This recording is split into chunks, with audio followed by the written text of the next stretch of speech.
After a user has logged in, he can continue shopping. Wait, did I just say he? Watch on to see what inclusive content is and why we all need to care.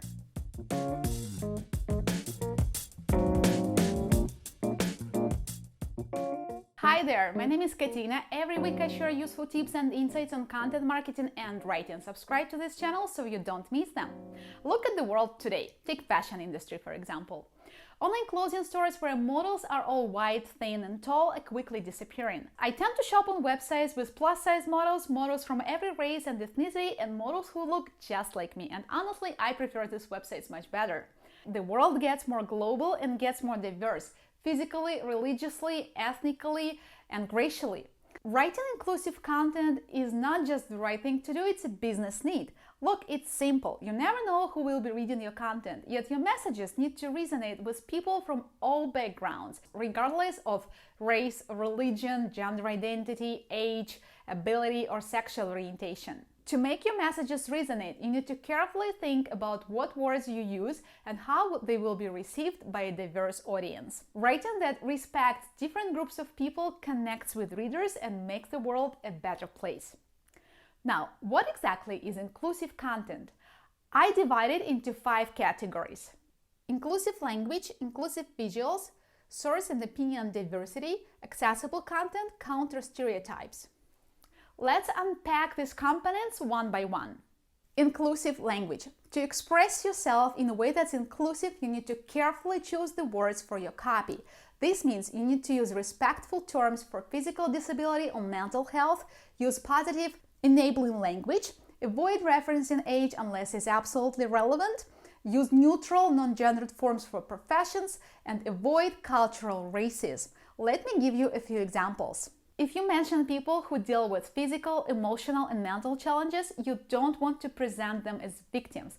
That's why you'll say people with disabilities instead of disabled, a person with diabetes instead of diabetic, a person with Down syndrome instead of a person with Downs, people living with HIV/AIDS rather than AIDS victims, people who use wheelchairs rather than wheelchair-bound, someone with mental health difficulties, never mental person, schizo or lunatic.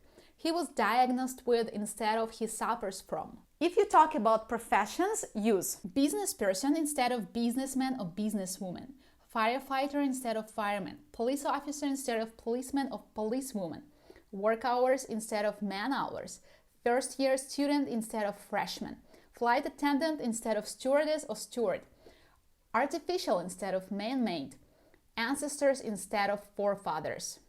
If you write about someone who identifies as male or female, use he, his, she, her. Otherwise, use they, their. Here is a quote from Lexical and Oxford Dictionary.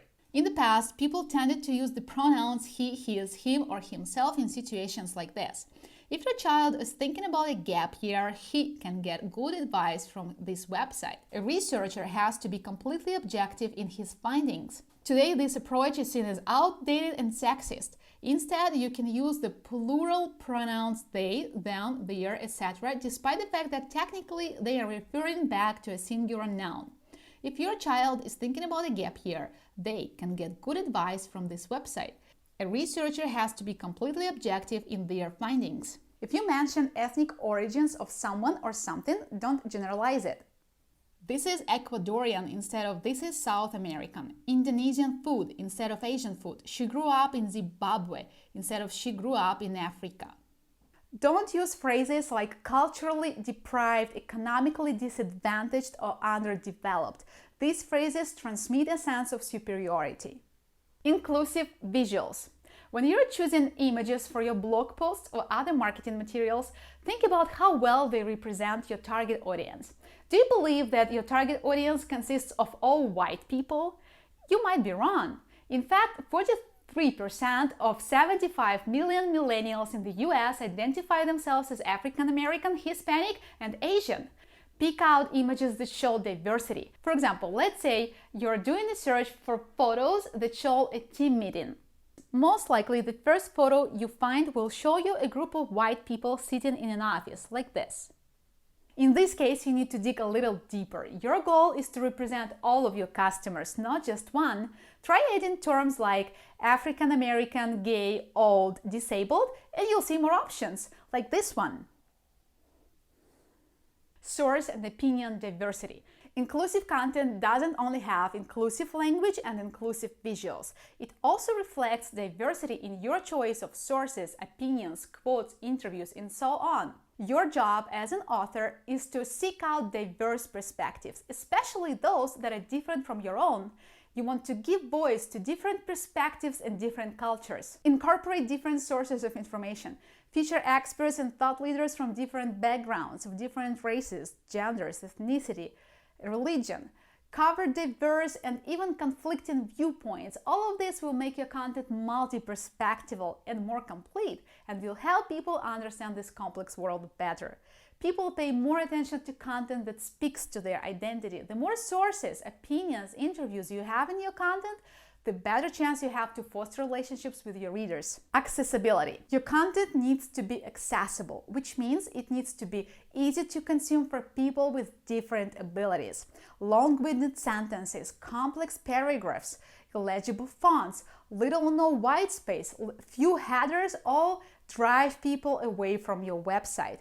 Your content needs to be visually accessible and readable. According to Web Content Accessibility Guidelines, content that doesn't exceed the 8th grade reading level or the lower secondary education reading level can be read and understood by a wide audience, including people with disabilities. I talk about readability in my book From Reads to Leads, that explains and lists several writing rules that separate high-quality content that turns readers into leads from content that sits on the shelf and gathers dust. You should absolutely check it out. Follow the link in the description to my video. Counter stereotypes. Inclusive content avoids bias, stereotypes, and hurtful cliches. A counter stereotype means going against a standardized image that represents an oversimplified opinion, prejudiced attitude, and uncritical judgment. Unfortunately, the world of marketing and media is still full of content that repeat the same stereotypes, portraying a woman as a doting mother and a man as a high achiever in the business world, labeling Latin American men as unprofessional and violent, and Americans as industrial and intelligent, showing criminals with tattoos and piercing, and men in the office wearing suits and ties, portraying aging as a time of isolation and loneliness, and adolescence as a time of heightened stress and storm. A list can go on. No matter how open-minded we are, we all have unconscious bias that gets reinforced by stereotypes transmitted in the media. By addressing and debunking stereotypes in your content, you don't only reduce unconscious bias, it can actually do good for your brand. Counter stereotypes grab attention.